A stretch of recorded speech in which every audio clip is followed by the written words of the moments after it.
엘대전 소책자 시리즈 8번째, 크리스 오야킬롬의 당신의 믿음을 역사하게 하는 법. 당신의 믿음을 역사하게 하는 법. 들어가는 말. 저는 하나님의 말씀을 고백해 왔어요. 씨앗도 심었고요. 금식도 했어요. 기도도 했지요. 하라는 것은 다 했어요. 그런데 왜 상황은 바뀌지 않을까요? 오 하나님, 왜죠? 많은 사람들이 상황을 바꿀 수 없는 자신의 무능함에 대해 이처럼 곤혹스러워합니다. 하지만 마태복음 17장 20절을 보면 예수님은 이런 진술을 분명하게 하셨습니다. 예수님은 너희에게 겨자씨 하나만한 믿음이 있다면 너희에게 불가능한 것이 전혀 없을 것이니라 라고 말씀하셨습니다. 그런데 왜 많은 하나님의 사람들이 기도하고 금식하고 울부짖고 씨앗을 심고 성경 구절을 고백하면서도 자신의 재정과 건강과 직장과 결혼과 사업에서 여전히 실망과 비극을 경험할까요? 그들은 왜 항상 오 하나님 왜죠? 라는 질문으로 끝날까요? 이런 질문을 하거나 그런 상황에 빠진 많은 이들은 한 가지 중요한 문제를 지니고 있습니다. 그들은 자신의 믿음이 역사하게 하는 법을 배우지 못했습니다. 믿음을 역사하게 하는 법에 무지한 것과는 별개로 어떤 그리스도인들은 적대적 환경에 의해 믿음이 공격을 받고 약해집니다. 그들은 베드로처럼 말씀에서 눈을 떼고는 광풍과 굽이치는 파도를 두려움으로 응시합니다. 실제로 그들은 물 위로 걸어야 할 때 결국 가라앉기 시작합니다. 예수님은 마지막 날들에는 사람들의 심령이 두려움으로 인해 실신할 것이라고 말씀하셨습니다. 하지만 이것은 하나님의 자녀에게 해당되지 않습니다. 잠언서 24장 10절은 네가 역경의 날에 낙담하면 내 힘은 미약해지느니라 라고 말씀합니다. 같은 성경 구절의 리빙 바이블은 대적의 압력에 맞설 수 없다면 너는 비참한 족속이다 라고 해석했습니다. 이는 우리의 믿음이 대적의 압력 아래 실패하거나 굴복하는 것이 잘못된 것임을 알려줍니다. 불행하게도 사람들은 그러한 적대의 시기에 그들의 눈을 하나님의 말씀에서 떼버리고 맙니다. 그들은 그들의 믿음을 무시하고 바로 그 믿음이 지배해야 했던 환경에 의해 믿음이 질식당하고 무효화되도록 허용합니다. 하나님의 모든 자녀는 믿음이 역사하게 하는 법을 배웠을 때만 항상 모든 상황 위로 일어설 수 있습니다. 이 책은 하나님의 영이 하나님의 자녀들에게 그들의 믿음이 역사하게 하는 법을 가르치게 할 긴급한 필요의 결과입니다. 나는 당신이 이 책에서 나누는 모든 사상을 아주 주의 깊게 따르기로 다짐하도록 권면합니다. 당신은 그리스도 안에서 합법적으로 당신에게 속한 모든 것을 받아서 하나님께서 부르신 영광스럽고 승리하고 성공적이며 기쁨이 충만하고 형통한 삶을 살 수 있는 방법을 알아야 합니다. 할렐루야! 엘대전 소책자 시리즈 8번째, 크리스 오야킬롬의 당신의 믿음을 역사하게 하는 법. 제1장 믿음으로 사는 삶. 믿음으로 사는 삶. 히브리서 11장 1절부터 3절. 이제 믿음은 바라는 것들에 대한 실상이요 보이지 않는 것들에 대한 증거니 원로들이 그것으로서 좋은 평판을 얻었느니라. 믿음으로 우리는 세상들이 하나님의 말씀으로 지어진 것을 깨닫나니 보이는 것들은 나타나는 것들로 된 것이 아니니라. 더 자세한 이야기를 나누기 전에 먼저 믿음이 무엇인지에 대한 분명한 이해를 갖는 것이 매우 중요합니다. 위에 가장 잘 알려진 성경 구절에서는 믿음은 바라는 것들에 대한 실상이라고 정의합니다. 당신이 어떤 것을 소망했다면 믿음은 그 소망하는 것에 실상을 부여하는 것입니다. 믿음은 당신이 육안으로 보기도 전에 그것이 당신 것이라고 단언하는 모든 근거가 됩니다. 왜일까요? 믿음은 바라는 것들에 대한 실상이기 때문입니다. 믿음은 물리적으로 관찰할 수 없는 것들을 실제라고 부릅니다. 믿음은 그것들을 지금 이루어진 것이라고 부릅니다. 믿음은 또한 보이지 않는 것들의 증거, 즉 보이지 않는 실제의 증거라고 정의됩니다. 눈으로 보지 못하더라도 그것들은 내게 실제적입니다. 너무나 실제적이어서 당신은 내게서 그것들을 떼어낼 수 없습니다. 믿음은 보이지 않는 실제의 증거입니다. 이는 믿음은 감각으로 만져질 수 없는 것들이 실존한다는 증거라는 뜻입니다. 확대 번역 성경은 다음과 같이 말씀합니다.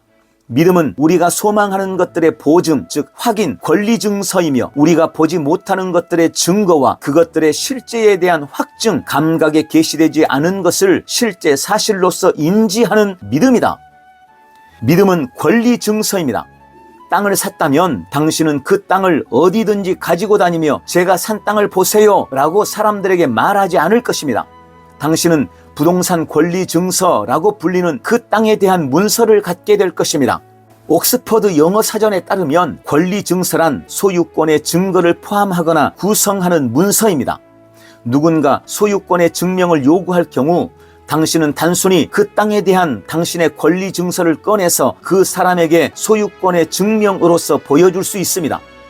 그것이 보이지 않는 실제의 증거입니다. 땅은 실제하지만 당신이 그 땅을 가지고 다닐 수는 없으므로 사람들은 당신 사무실에서 그 땅을 보지 못할 수도 있습니다.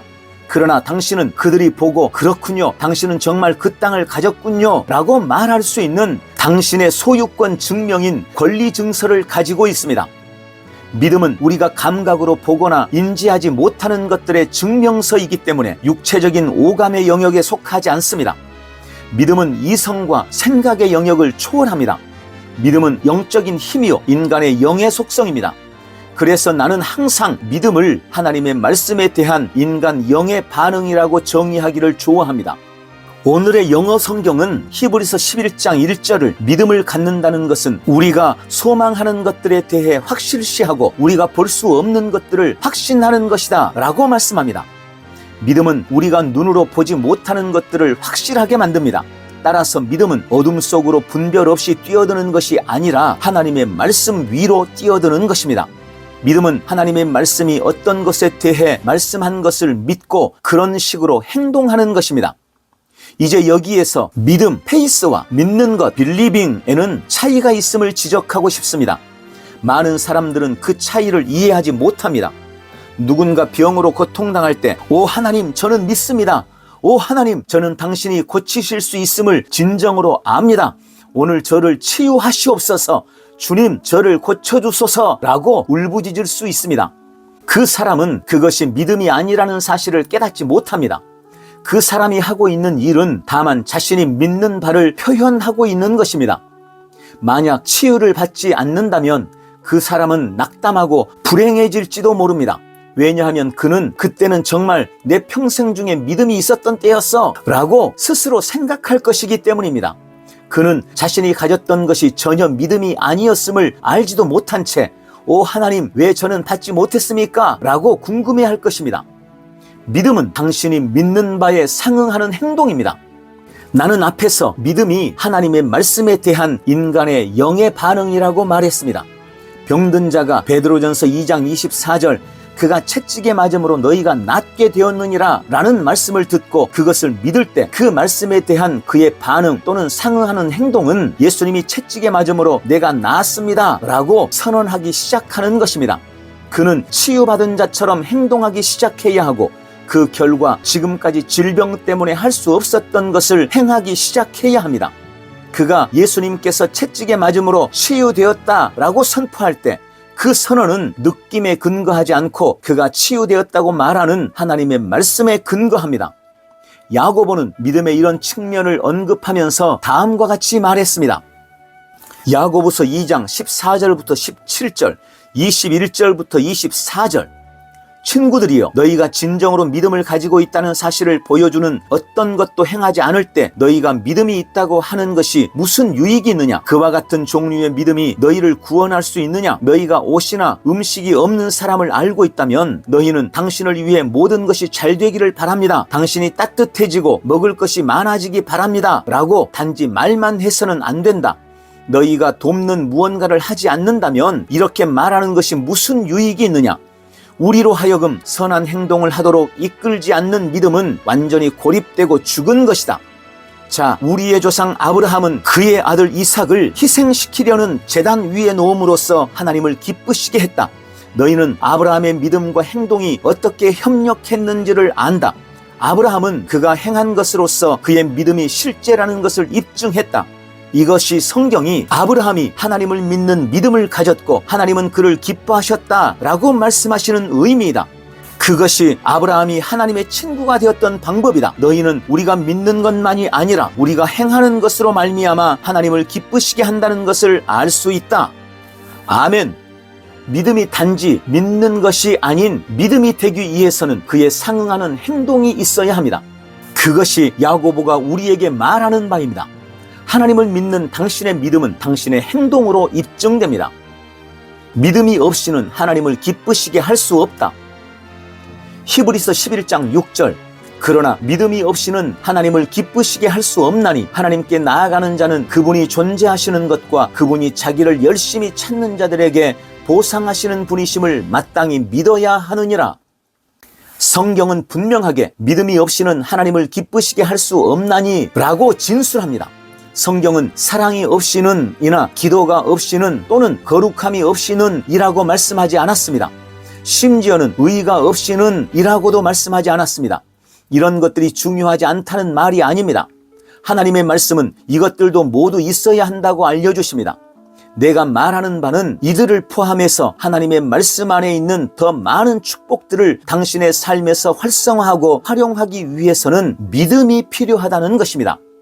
어떤 이들은 거룩해지려고 사랑 안에서 행하려고 또는 기도하려고 평생 종교적으로 노력했지만 하나님을 기쁘시게 할 수 없었습니다. 왜냐하면 믿음으로 행하는 법을 배우지 못했기 때문입니다. 믿음이 없이는 이 가운데 어떤 것도 성공적으로 행하기가 불가능합니다. 당신은 믿음을 가지기 위해 기도하도록 되어 있지 않습니다. 어떻게 당신은 보이지 않는 하나님께 기도할 수 있었습니까? 당신은 하나님께서 실제로 당신에게 귀를 기울이고 계시다는 것을 어떻게 압니까? 그것은 믿음으로 말미암을 수밖에 없습니다. 그러므로 당신은 이미 믿음을 가지고 있습니다.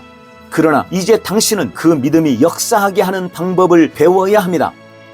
로마서 12장 3절 내게 주신 은혜로 인하여 너희 중 각 사람에게 말하노니 자신에 대하여 마땅히 생각할 그 이상의 생각을 품지 말고 다만 하나님께서 각 사람에게 나누어 주신 믿음의 분량에 따라 건전하게 생각하라.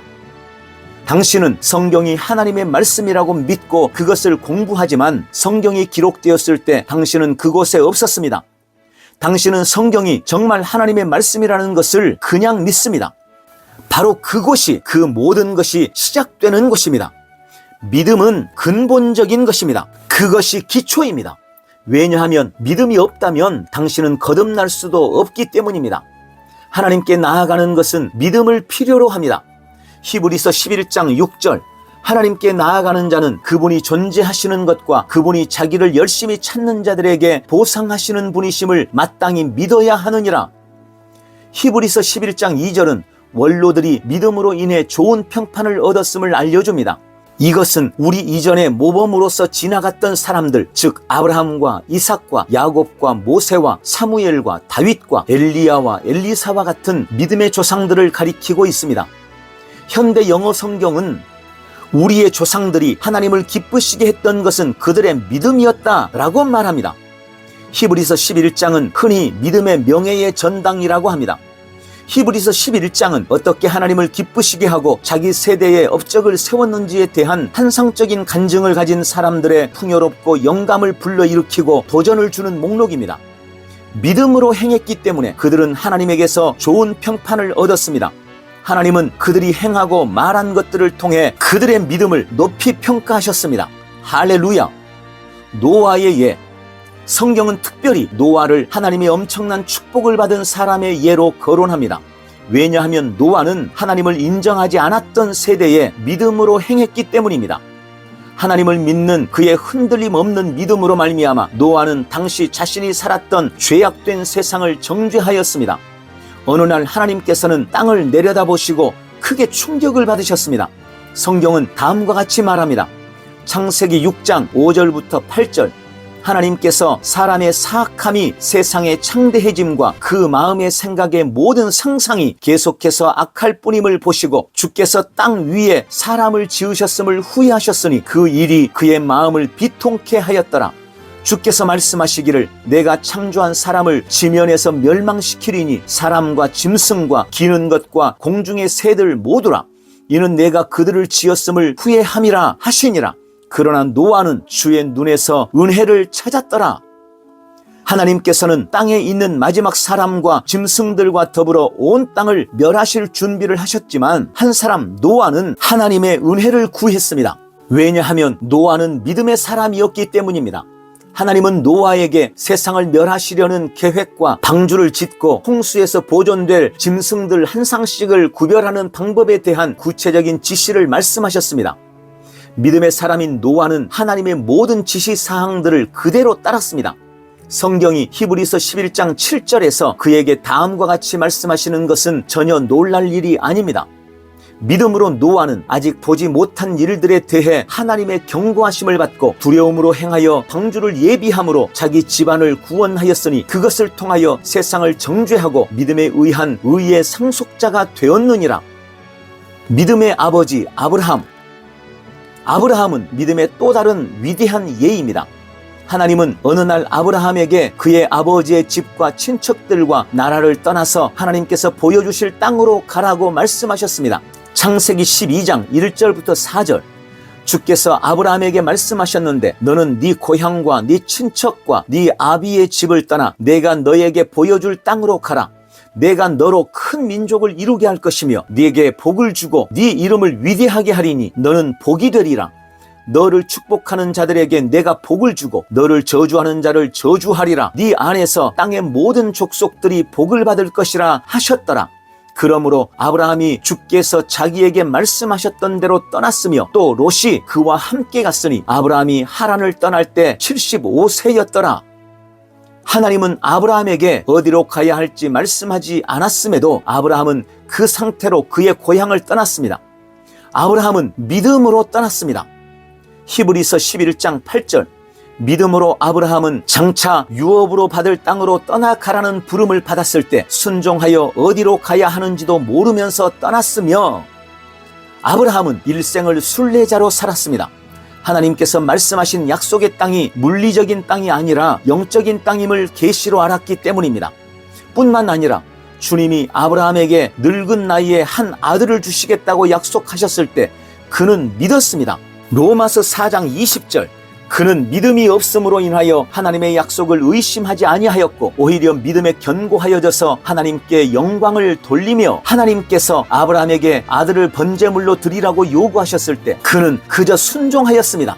왜냐하면 그는 하나님께서 죽은 자들로부터 그를 살리실 수 있으신 것을 알았기 때문입니다. 하나님의 지시사항에 즉시 반응하고 그분이 당신에게 말씀하시는 모든 것을 행하는 것, 이것이 믿음에 관한 전부입니다. 그것이 당신이 삶에서 하나님을 기쁘시게 할 수 있는 방법입니다. 아브라함은 하나님의 말씀을 믿는 믿음으로 살았고 이로 인해 믿음의 아버지이자 하나님의 친구로 불렸습니다. 이것이 우리가 그리스도인으로서 부름받은 삶, 곧 믿음의 삶입니다. 의인은 믿음으로 말미암아 살리라. 히브리서 10장 38절, 이제 의인은 믿음으로 말미암아 살리라. 그러나 누구라도 뒤로 물러나면 내 혼이 그를 기뻐하지 아니하리라. 하나님의 왕국 안에 있는 모든 것은 믿음의 원리에 의해서 기능합니다. 그것이 성경이 의인은 믿음으로 말미암아 살 것이라고 말하는 이유입니다. 성경은 의인이 거룩함이나 의가 아니라 믿음으로 말미암아 살리라 라고 말씀하셨습니다. 이는 믿음이 얼마나 중요한지와 하나님의 왕국에서 성공적인 삶을 살고자 하는 모든 이가 왜 믿음의 메시지를 매우 진지하게 받아들여야 하는지를 보여줍니다. 당신의 삶의 모든 것은 믿음이라는 이 중요한 주제를 당신이 얼마나 이해하느냐에 달려 있습니다. 믿음이 없이는 하나님과 같은 종류의 사랑을 나타낼 수 없는 것처럼 믿음이 없이는 의를 이해할 수 없습니다. 성경은 갈라디아 5장 6절에 믿음은 사랑에 의해 역사한다 라고 말씀합니다. 마찬가지로 사랑도 믿음에 의해 역사합니다. 믿음이 없이는 직장과 사업과 가족과 학업과 재정과 건강과 사역에서 잘 기능하지 못할 것입니다. 믿음이 없이는 마귀를 그가 본래 속한 당신의 발밑에 계속 두는 일조차 할 수 없습니다. 대단히 많은 악과 사악함이 있는 오늘날 세상에서 당신은 성경이 지시하는 대로 믿음에 의해서만 사랑 안에서 행하며 모든 사람들 가운데 화평을 누리며 살 수 있습니다.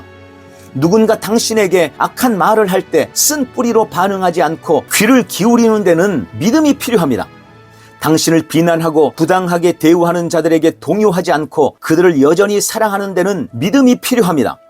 당신에 대한 비난에도 머리를 당당히 들고 그런 말에 부정적으로 반응하지 않는 데는 믿음이 필요합니다. 당신을 미워하고 부당하게 대우하며 잘못 판단하는 자들이 잘못되기를 바라지 않는 데는 믿음이 필요합니다. 믿음은 그리스도인들을 위한 유일한 길입니다. 로마서 12장 3절, 내게 주신 은혜로 인하여 너희 중 각 사람에게 말하노니 자신에 대하여 마땅히 생각할 그 이상의 생각을 품지 말고 다만 하나님께서 각 사람에게 나누어 주신 믿음의 분량에 따라 건전하게 생각하라. 아멘. 할렐루야. 크리스 오야킬롬의 당신의 믿음을 역사하게 하는 법. 제2장, 당신은 이미 믿음을 가지고 있다. 당신은 이미 믿음을 가지고 있다. 새로운 피조물에 대한 계시들인 서신서를 살펴보면 성령님께서 그리스도인들에게 하나님을 믿는 믿음을 가지라고 명확하게 지시하는 대목을 결코 발견할 수 없습니다. 그 이유는 아주 단순합니다. 의인은 믿음으로 말미암아 살기 때문입니다. 그리스도인들에게 있어 믿음은 생활 양식입니다. 믿음은 믿는 자를 위한 신약의 삶의 원리입니다. 실제로 성경은 거듭난 우리에게 하나님을 믿는 믿음을 가져야 한다는 말을 하지 않습니다. 왜냐하면 우리의 삶은 바로 믿음으로 말미암은 것이기 때문입니다. 성경에 따르면 하나님은 이미 모든 사람에게 일정 분량의 믿음을 나누어 주셨습니다. 다시 말해 그리스도인인 당신은 이미 믿음을 가지고 있다는 말입니다. 마태복음과 마가복음과 누가복음에서 우리 주 예수님께서 주변에 있는 사람들에게 계속해서 하나님을 믿는 믿음을 가지라고 독려하는 까닭은 당시 예수님의 말씀을 듣는 대상들이 아직 거듭나지 않은 자들이었기 때문입니다. 거듭났다면 당신은 이미 믿음을 가지고 있습니다. 하나님은 그리스도의 몸 안에 있는 우리 각자에게 일정 분량의 믿음을 주셨습니다. 내가 단순히 분량의 믿음이라 하지 않고 일정 분량의 믿음이라고 말한 것에 주목하십시오. 모든 그리스도인이 믿음을 가지고 있습니다. 우리는 무엇이든지 받는 데 필요로 하는 정확한 분량의 믿음을 가지고 있으며 그 믿음으로 우리 삶 가운데 무엇이라도 변화시킬 수 있습니다. 당신이 할 일은 오직 당신의 믿음의 분량을 성장시키는 것입니다.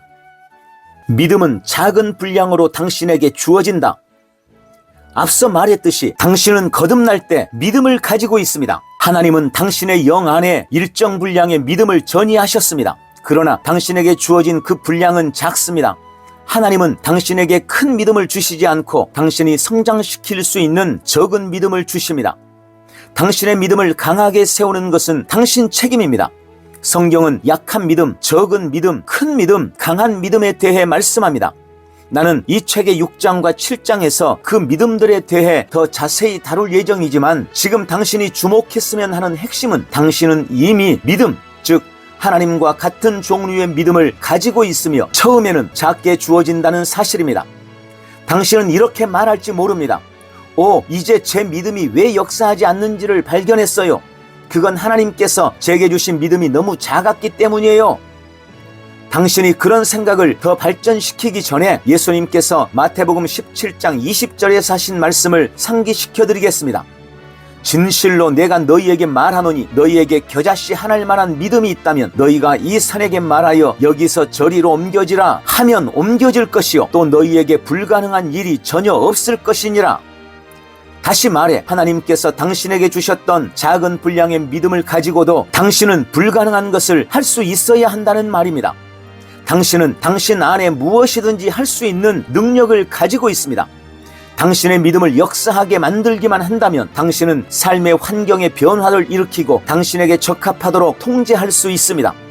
하나님은 당신에게 누구에게나 효용성이 있는 정확한 분량의 믿음을 주셨습니다. 하나님은 그 누구에게도 예수님에게 주셨던 것보다 적은 믿음을 주시지 않았습니다. 우리는 모두 동일한 분량의 믿음을 받았지만 문제는 우리가 그 믿음을 가지고 무엇을 하느냐입니다. 당신은 이 세상에서 무엇이든 될 수 있습니다. 이 점을 이해하십시오. 당신은 당신의 삶을 통제할 수 있습니다. 당신의 운명은 다른 사람의 손에 있지 않습니다. 당신은 당신이 선택하는 곳에 언제든지 갈 수 있습니다. 당신은 당신이 갈망하는 모든 좋은 것을 가질 수 있습니다. 당신은 초자연적인 번영의 삶을 살 수 있으며 전천후 성공이 될 수 있습니다. 어떻게요? 당신의 믿음을 역사하게 함으로써입니다.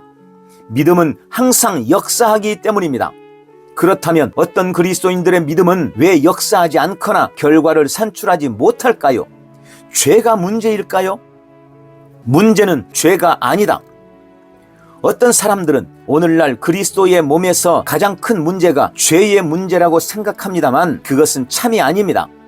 로마서 6장 6절 7절 우리가 이것을 아나니 우리 옛사람이 그와 함께 십자가에 못 박힌 것은 죄의 몸을 멸하여 더 이상 우리가 죄에게 종노릇하지 않게 하기 위함이니라. 이는 죽은 자가 죄로부터 자유롭게 되었기 때문이라. 성경을 주의 깊게 공부하면 당신은 예수님께서 오셔서 죽은 이유가 죄의 문제를 다루시기 위함이었음을 발견하게 될 것입니다. 믿는 자인 당신에게 죄는 더 이상 문제가 아닙니다. 많은 그리스도인들은 삶에서 죄와 고군분투합니다. 왜냐하면 하나님의 말씀에 대해 무지하기 때문입니다.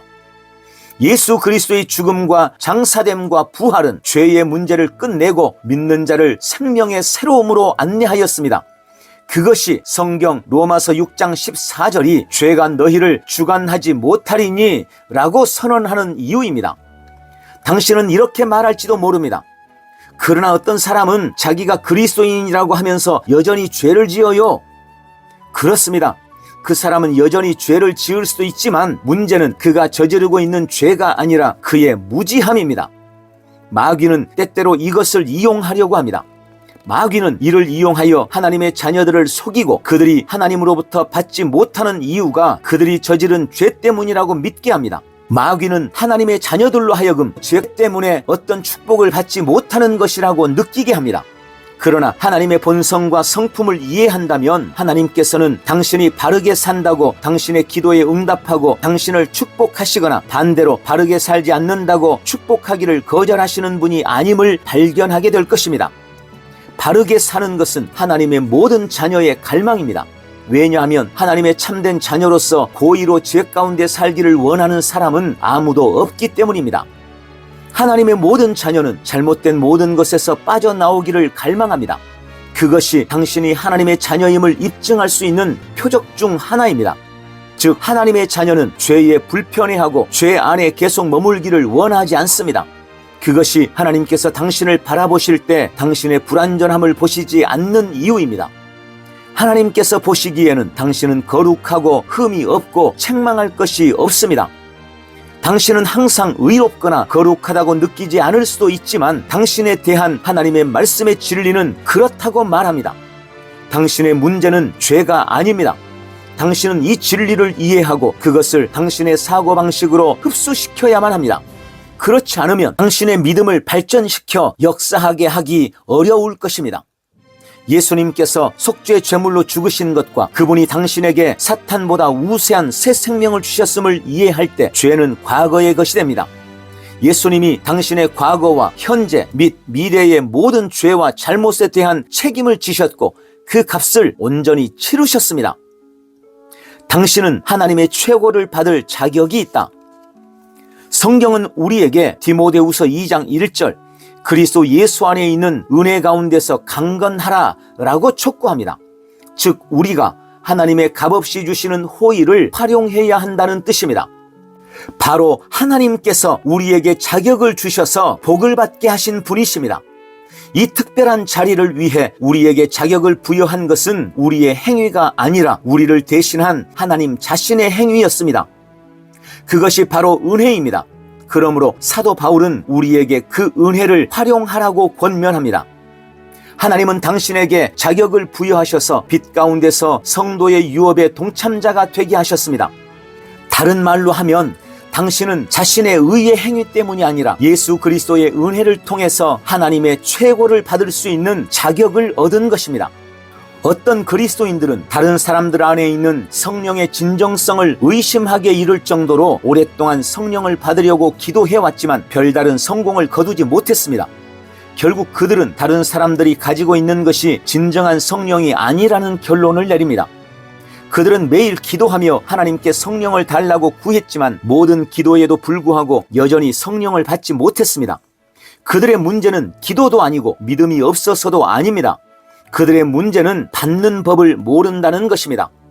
그들은 그들의 선한 행위에 근거해서 성령을 받을 것이라 여겼습니다. 저는 아주 거룩하고 잘못을 거의 하지 않는데도 수년 동안 기도했음에도 불구하고 성령을 받지 못해왔습니다. 이것이 그들이 보통 하는 말입니다. 반면 귀걸이를 하고 마약도 한 것 같고 술에 거하게 취한 초라해 보이는 사내가 있습니다. 그런데 누군가 그에게 예수님에 대해 말해줍니다. 그 사내는 복음을 받아들이고 거듭납니다. 그리고 나서 그는 바로 성령을 받고 방언으로 말하기 시작합니다.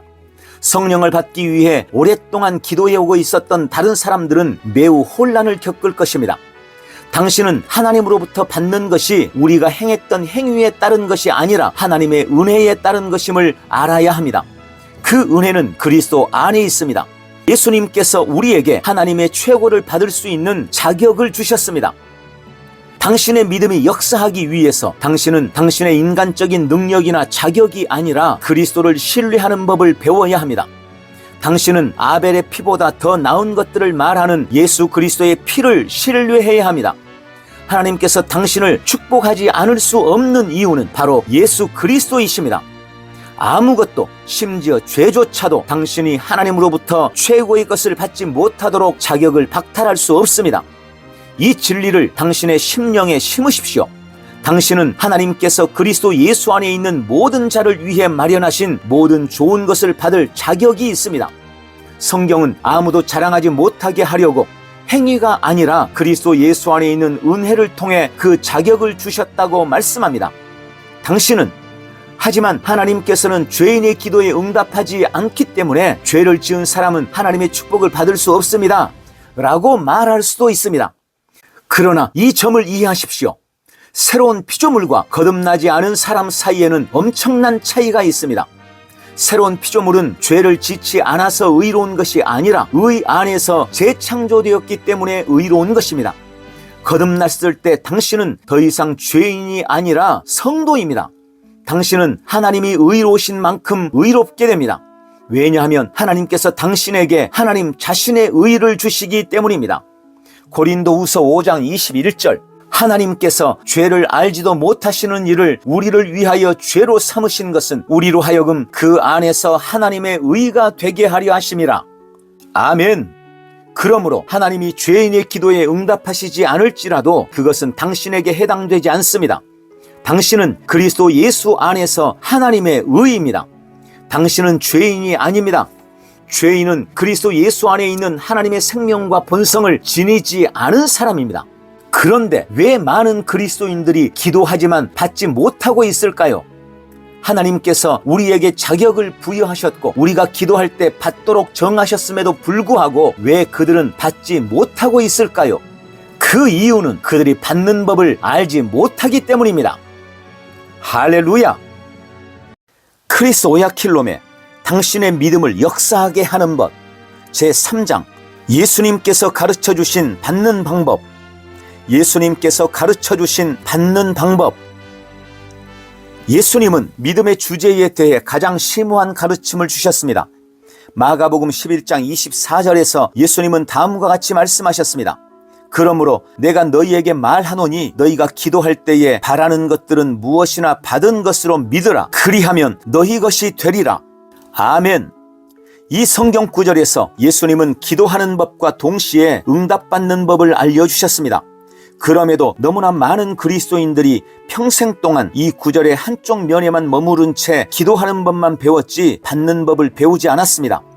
그들은 기도하는 법만을 믿습니다. 하지만 그것은 아무것도 변화시키지 못할 것입니다. 우리는 기도의 응답을 받기 위해서 무엇을 해야 하는지를 알아야 합니다. 받는 원리. 예수님은 마가복음 11장 24절에서 너희가 기도할 때에 바라는 것들은 무엇이나 받은 것으로 믿으라. 그리하면 너희 것이 되리라 라고 말씀하셨습니다. 예수님은 이 성경 구절의 후반부에서 받는 법을 가르쳐주고 계십니다. 예수님은 받는 것의 원리를 보여주십니다. 마태복음 7장 8절에서 예수님은 구하는 이마다 받을 것이요 라고 말씀하셨습니다. 요한복음 15장 16절에서는 우리가 기도할 때 응답을 받도록 선택되었고 임명되었음을 알려주십니다. 너희가 선택한 것이 아니요 내가 너희를 선택하여 임명하였나니 이는 너희로 가서 열매를 맺게 하고 너희 열매가 남아있어 너희가 나의 이름으로 아버지께 구하는 것은 무엇이든지 그분께서 너희에게 주시게 하려는 것이니라. 아멘. 예수님은 누구에게도 절대로 거짓말을 하지 않으십니다. 예수님은 의사소통에 있어 항상 분명하고 정확하시며 절대로 모호하지 않으십니다. 예수님은 의도하신 바를 말씀하셨고 말씀하신 그대로 의도하셨습니다.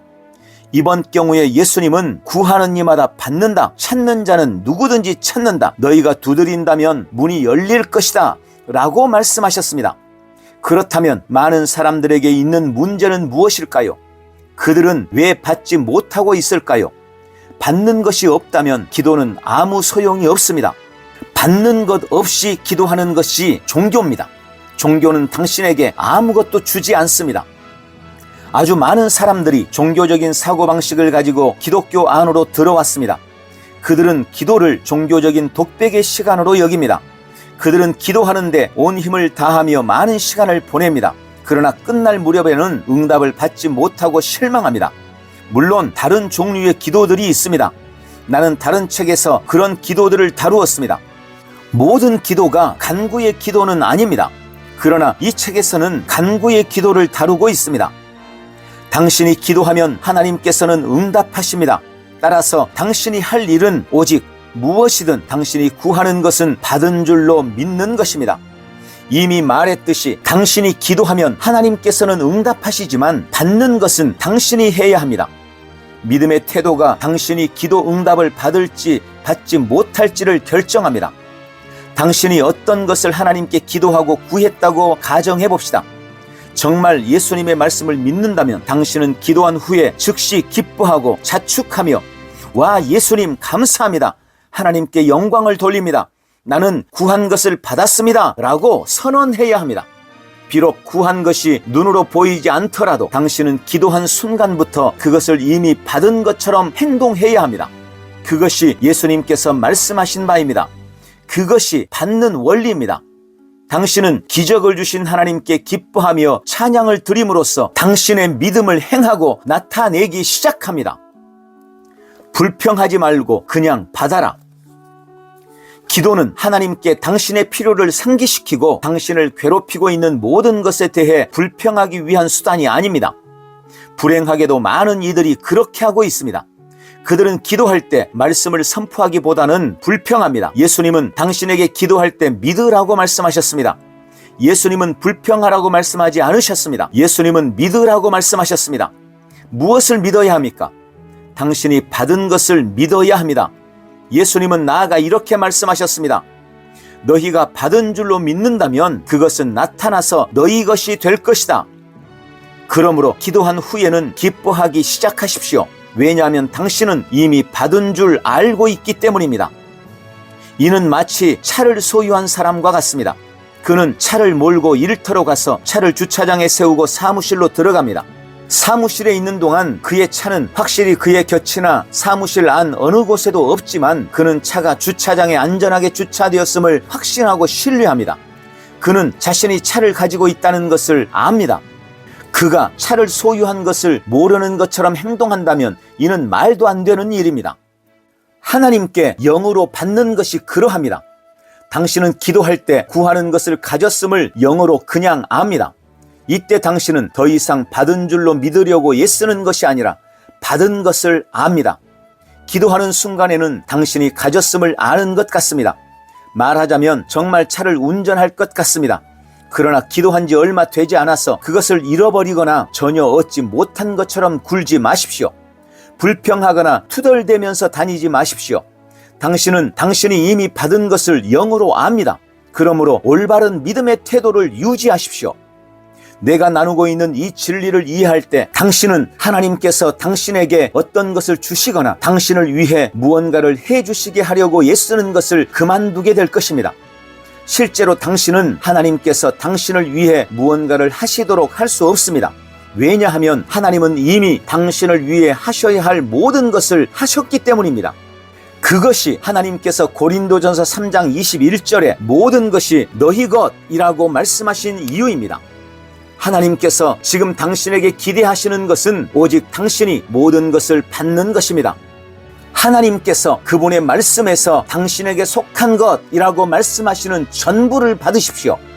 당신이 하나님의 축복의 말씀을 영 안에 받을 때 그 말하는 바의 축복이 당신 삶에 확실히 만들어질 것입니다. 아마도 당신은 하나님께 자녀나 새 직장이나 또는 다른 어떤 것을 달라고 기도해오고 있을 것입니다. 얼마 후에 당신은 계속 구해야 하는가 아니면 그냥 받은 줄로 믿어야 하나와 같은 질문을 하거나 궁금해할지도 모릅니다. 아닙니다. 받은 줄로 믿지 마십시오. 그냥 받으십시오. 당신이 무언가를 받는다면 더 이상 받은 줄로 믿을 필요가 없습니다. 당신이 그것을 받고 아는 순간 그것은 당신 것이 됩니다. 할렐루야!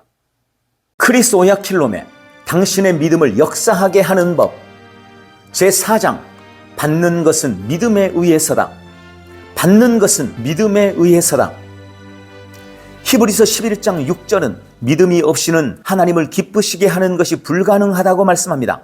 믿음은 하나님의 말씀에 대한 인간의 영의 반응입니다. 다른 말로 하면 믿음이란 당신에게 온 하나님의 말씀의 결과로서 당신이 내딛는 발걸음이라는 말입니다. 하나님은 믿음의 하나님이십니다. 이는 신실하신 하나님이라고 말하는 것과는 다릅니다. 하나님은 믿음의 하나님이라고 말하는 것은 하나님은 믿음에 의해서 사시고 활동하신다는 뜻입니다. 그리고 하나님께서는 그분의 자녀인 우리도 똑같이 하기를 기대하십니다. 하나님은 영이시며 우리도 역시 영적 존재입니다. 그러나 우리는 물리적이고 물질적인 세계에서 삽니다. 따라서 우리는 믿음으로 걸어야 합니다. 나는 앞에서 당신이 기도할 때 하나님께서 응답하신다고 말했습니다. 요한 1서 5장 14절 15절은 우리에게 다음과 같이 말씀합니다. 우리가 그의 안에서 가지는 담대함이 이것이니 그의 뜻대로 무엇이든지 구하면 그가 우리를 들으시는 것이라. 우리가 구하는 것은 무엇이나 그가 들으시는 줄을 안다면 우리가 그에게 구한 요청들을 받은 줄로 아느니라. 아멘. 다시 말해 무언가를 하나님께 기도하거나 구할 때 당신의 역할은 당신이 구한 것을 하나님께서 행하신 것처럼 행동하기 시작하는 것입니다. 실제로 하나님께서는 이미 행하셨기 때문입니다. 그것이 받는 길입니다. 당신은 하나님께서 그분이 행하셨다고 말씀하시는 것을 행하셨고 하나님께서 당신이 가지고 있다고 말씀하시는 것을 당신이 이미 가지고 있음을 받아들임으로써 받습니다. 그것이 믿음입니다. 당신이 하나님께 구한 것을 그분이 앞으로 행하실 것이라고 믿기를 그만두십시오. 오히려 하나님께서 이미 행하셨음을 보고 그렇게 행동하기 시작하십시오. 그것이 하나님께 받는 법이며 그것이 믿음입니다. 역사하는 것은 울부짖음이 아닌 믿음이다. 참된 믿음은 항상 역사한다는 사실을 기억하십시오. 역사하지 않는다면 그것은 믿음이 아니었던 것입니다. 하나님께 믿음으로 반응할 때마다 당신은 분명히 기적을 받을 것입니다. 나는 우리의 한 집회에서 치유를 받은 귀한 여인의 간증을 떠올릴 때마다 영감을 받습니다. 그녀는 오래전부터 그리스도인이었지만 병으로 인해 완전히 침대에 누워있게 되었습니다. 게다가 그녀는 매일 끔찍한 고통을 겪었습니다. 당신은 그녀에게 손도 대지 못했을 것이며 만약 그랬다면 그녀는 몸을 뒤틀며 고통으로 비명을 질렀을 것입니다. 사람들은 그녀가 평평하게 눕도록 나무 침대를 만들어야 했으며 그것을 사용하여 그녀를 운반했습니다. 이런 상황 속에서 그들은 그녀를 치유학교로 데려왔습니다.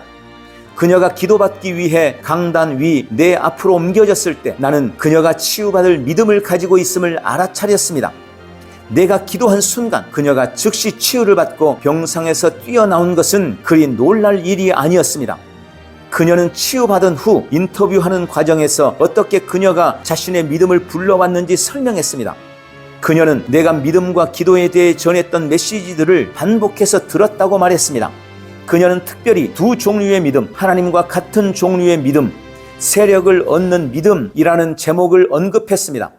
그녀는 저는 그 테이프들을 반복해서 들음으로써 저의 믿음을 강하게 세웠습니다 라고 말했습니다. 또 다른 주목할 만한 말을 했습니다. 저는 오래전부터 그리스도인이었고 저를 낫게 해달라고 매일 하나님께 기도하고 울부짖고 있었습니다. 그러나 세력을 얻는 기도라는 제목의 테이프에 귀를 기울이는 동안 그녀는 역사는 힘이 많은 것은 의인의 효과적이고 열렬한 기도이지 효과적이고 열렬한 부르짖음이 아닙니다 라는 말을 들었습니다. 그 메시지가 그녀의 생각에 닿았습니다. 저는 울기를 멈추었습니다. 그녀는 그 메시지를 듣고 매일 계속해서 울부짖어도 상황은 바뀌지 않을 것임을 알았습니다. 하나님의 많은 백성들은 이 진리를 깨달을 필요가 있습니다. 당신의 고통에 대해 밤낮으로 울부짖는 것은 아무 변화도 가져오지 못할 것입니다.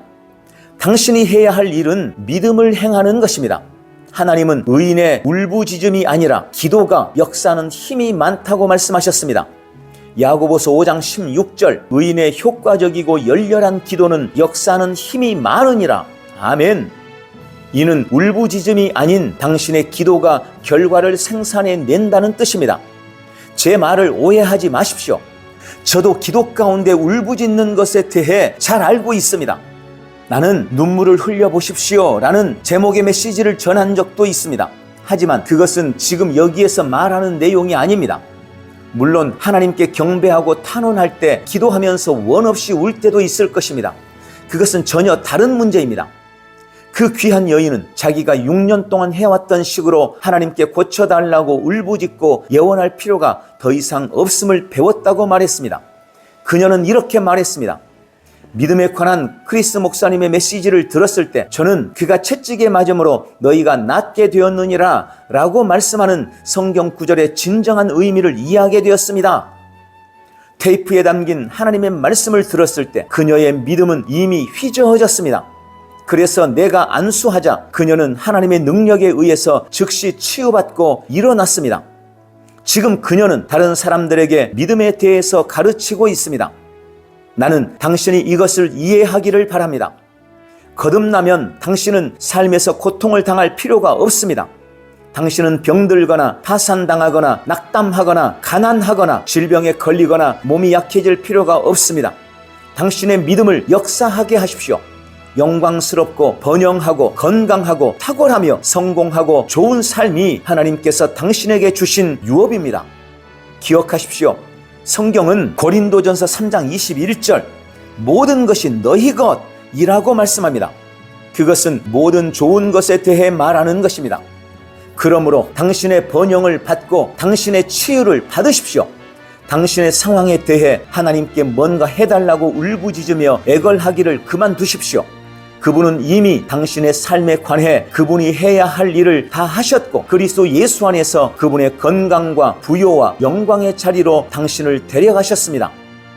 베드로후서 1장 3절은 우리에게 즉 그의 신성의 능력이 생명과 경건에 속한 모든 것을 우리에게 주심에 따라 우리를 영광과 덕에 이르도록 부르신 분에 관한 지식을 통해 그리 되기를 바라노라 라고 말씀합니다. 하나님의 신성의 능력은 당신에게 생명과 경건에 속한 모든 것을 주셨습니다. 이 성경 구절은 하나님께서 당신에게 생명에 속한 어떤 것들을 주셨다고 말씀하지 않고 모든 것들을 주셨다고 말씀합니다. 당신이 지금 할 일은 오직 그리스도 안에서 당신이 사용할 수 있게 된 모든 것을 받는 것입니다. 하나님의 건강이 당신 것입니다. 번영이 당신 것입니다. 지속되는 평강이 당신 것입니다. 성공과 탁월함과 좋은 삶이 당신의 것입니다. 믿고 받아들이고 당신의 입으로 선언함으로써 그것들을 당신의 영 안으로 받으십시오. 그리고 당신의 삶이 순간적으로 변모되는 것을 지켜보십시오. 이것이 믿음으로 받는 법입니다. 받는 것에서 말하는 부분, 마가복음 11장 23절 진실로 내가 너희에게 말하노니 누구든지 이 산더러 옮겨져 바다에 빠지라 라고 말하고 그의 마음에 의심하지 않으며 그가 말한 것들이 이루어지리라고 믿으면 말한 것은 무엇이든지 갖게 되리라. 아멘. 하나님께 고쳐달라고 울부짖으며 애걸하기를 그만두십시오. 그 대신 나는 나의 치유를 받는다 라고 말하십시오. 오 하나님, 제 남편을 구원해 주세요 라고 울부짖기를 그만두십시오. 차라리 남편을 위해 기도할 때마다 남편이 구원받을 것을 예수 이름으로 선언하십시오. 왜냐하면 말씀은 사도행전 16장 31절 너와 내 집안이 구원을 받으리라 라고 선언하기 때문입니다. 오 하나님, 제게 자식을 주세요 라고 기도하는 것을 그만두십시오. 대신에 아버지, 제가 자녀를 받았음으로 인해 감사드립니다. 왜냐하면 당신의 말씀이 자녀는 주님의 유업이며 태의 열매는 주님의 보상이라고 말씀하기 때문입니다 라고 말하십시오. 그 밖에도 성경 신명기 7장 14절은 너희는 모든 사람들을 능가하여 복을 받으리라. 너희가 너희 가축 중에 불임한 암수가 없으리라 라고 말씀합니다. 따라서 당신이 자녀를 갖지 못하는 것은 불가능합니다. 이것을 알면 당신은 하나님께 자녀를 달라고 계속해서 기도하며 여걸하고 구할 필요가 없을 것입니다. 그 대신 당신은 그냥 나가서 받습니다. 할렐루야! 오 하나님, 제게 돈을 주세요 라고 말하기를 그만두십시오. 대신 이렇게 말하십시오. 나는 부자다. 하나님께서 모든 호의와 지상의 축복이 풍성히 나에게 오도록 하셨기 때문에 나는 필요한 돈을 다 가지고 있다. 그러므로 나는 항상 모든 환경 가운데 자족한다. 나는 어떤 지원이나 후원받을 필요가 없을 정도로 넉넉하며 재정적으로 모든 선한 일과 사랑의 헌금을 하도록 풍성히 공급받는다. 아멘. 이것이 당신의 선언이 되어야 합니다. 매일 이렇게 말하고 선언하면서 파산당할 수는 없습니다. 그것은 불가능합니다. 이렇게 말하면서 빚을 질 수는 없습니다. 하나님의 말씀의 에너지가 당신 삶에서 그 말씀하시는 말을 생산할 것입니다. 고린도후서 9장 8절은 다음과 같이 말씀합니다.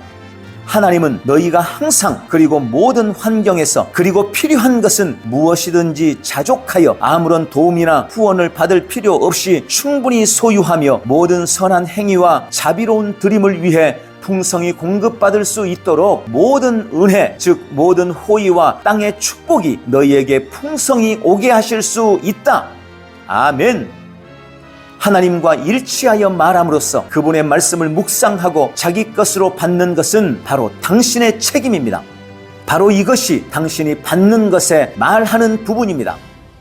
예를 들어 성경은 빌립보서 4장 19절 그리고 나의 하나님이 그리스도 예수 안에서 영광 가운데 그의 부요에 따라 너희 필요를 관대하게 공급하시리라, 즉 충만하게 채우시리라 라고 말씀합니다. 성경이 하나님께서 너희가 너희 은행 계좌에 얼마나 많은 돈을 가지고 있느냐에 따라서 너희 필요를 공급하시리라 라거나 하나님께서 너희가 살고 있는 나라의 경제가 얼마나 안정적이고 좋으냐에 따라서 너희 필요를 공급하시리라 라고 말씀하시지 않았음에 주목하십시오. 오히려 성경은 하나님께서 그리스도 예수를 통하여 영광 가운데 그의 풍요함을 따라 너희의 모든 필요를 채워주실 것이다 라고 말씀합니다. 하나님의 말씀으로부터 나온 이 진리를 만났다면 다음으로 당신이 해야 할 일은 무엇입니까? 당신 자신에게 이렇게 말하기 시작하십시오. 나는 부족하거나 돈을 달라고 예걸하는 것을 거부한다. 이는 나의 하나님이 자유롭게 그리스도 예수 안에서 영광 가운데 그분의 부요를 따라 나의 모든 필요를 공급하셨기 때문이다. 이렇게 말할 때 당신은 당신의 믿음을 역사하게 하는 것입니다. 당신은 믿음으로 당신의 유업을 붙잡고 있습니다. 그것이 믿음이 행하는 바입니다. 믿음은 소유합니다. 믿음의 원리들에 의해 작동하고 있다면 당신은 오 하나님 저를 부자로 만들어주세요 라고 말하지 않습니다. 당신이 그리스도인이라면 하나님은 당신을 장차 부요하게 만드시지 않을 것입니다. 왜냐하면 하나님께서는 이미 그렇게 하셨기 때문입니다. 고린도후서 8장 9절 말씀, 너희가 우리 주 예수 그리스도의 은혜를 알거니와 부요하신 분이 너희를 위하여 가난하게 되신 것은 그 가난함으로 인하여 너희를 부요하게 되도록 하심이라. 아멘. 이 성경 구절에 있는 아름다운 진리들을 보십시오. 하나님께서는 당신이 부자가 되려고 애쓰는 가난한 자가 아니라는 사실을 알려주십니다. 하나님은 이미 당신을 부자로 만드셨습니다. 그러므로 당신의 입으로 부요를 선언하기 시작하십시오. 이것이 받는 것에 말하는 부분입니다. 즉 하나님께서 당신에게 이미 주신 아름다운 모든 것들을 하나님의 말씀에 있는 대로 심령으로 믿고 당신의 입으로 말하는 것입니다. 예수님께서는 다음과 같이 말씀하셨습니다. 마가복음 11장 23절 진실로 내가 너희에게 말하노니 누구든지 이 산더러 옮겨져 바다에 빠지라 라고 말하고 그의 마음에 의심하지 않으며 그가 말한 것들이 이루어지리라고 믿으면 말한 것은 무엇이든지 갖게 되리라. 아멘. 이 성경 구절 후반부에 밝혀져 있듯이 예수님께서는 너희가 말하는 것이 너희가 얻는 것이다 라는 사실을 알려주십니다. 하나님께서 그분의 말씀에서 당신 것이라고 말씀하신 것을 당신의 입으로 말하는 것이 받는 것의 열쇠입니다. 그것이 당신의 믿음을 역사하게 하는 열쇠입니다. 믿음은 받는다. 다시 한번 마태복음 7장 7절부터 8절에서 예수님의 말씀을 살펴봅시다. 구하라 그러면 너희에게 주실 것이요 찾으라 그러면 너희가 찾을 것이요 두드리라 그러면 너희에게 열릴 것이라. 이는 구하는 자마다 받을 것이요 찾는 자는 찾을 것이요 또 두드리는 자에게는 열릴 것이기 때문이라. 아멘. 이 말씀들은 신성의 절대 주권적인 선언입니다. 즉 절대적인 진리입니다. 주님께서 구하는 것 또는 기도하는 것과 받는 것을 결합하는 방식에 주목하십시오. 주님은 당신의 기도만이 아니라 당신이 받는 것에도 관심이 있으십니다. 주님은 구하는 자마다 받는다고 말씀하셨습니다. 그것은 당신도 포함됩니다. 이는 영의 영역에 있는 법칙입니다.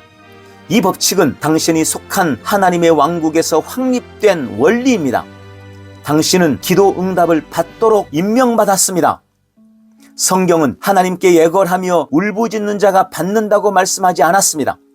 하나님의 모든 사람들이 성경이 이미 그들 것이라고 말하는 것을 달라고 기도하고 예걸하고 있습니다. 그들이 예걸하기를 그만두고 받는 것을 시작하기만 한다면 얼마나 좋을까요? 믿음에 관해 중요한 것을 말씀드리겠습니다. 믿음은 구걸하지 않습니다. 믿음은 받습니다. 내가 이전에 말했던 것을 기억해 보십시오.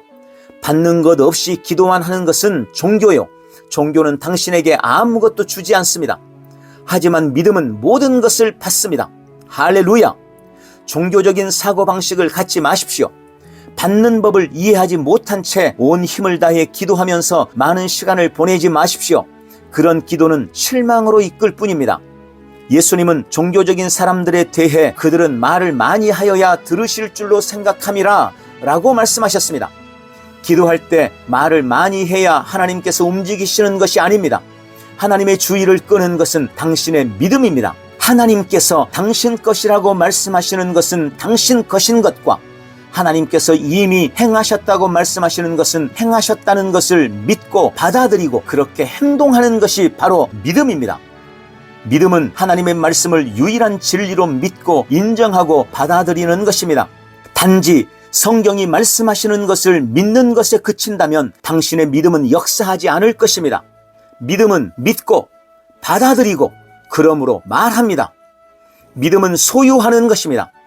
당신은 믿는 것에 무언가를 더함으로써 그것을 항상 입증해야 합니다. 그것이 바로 믿음의 행동으로서 이는 당신이 말하는 것에 의해 입증됩니다.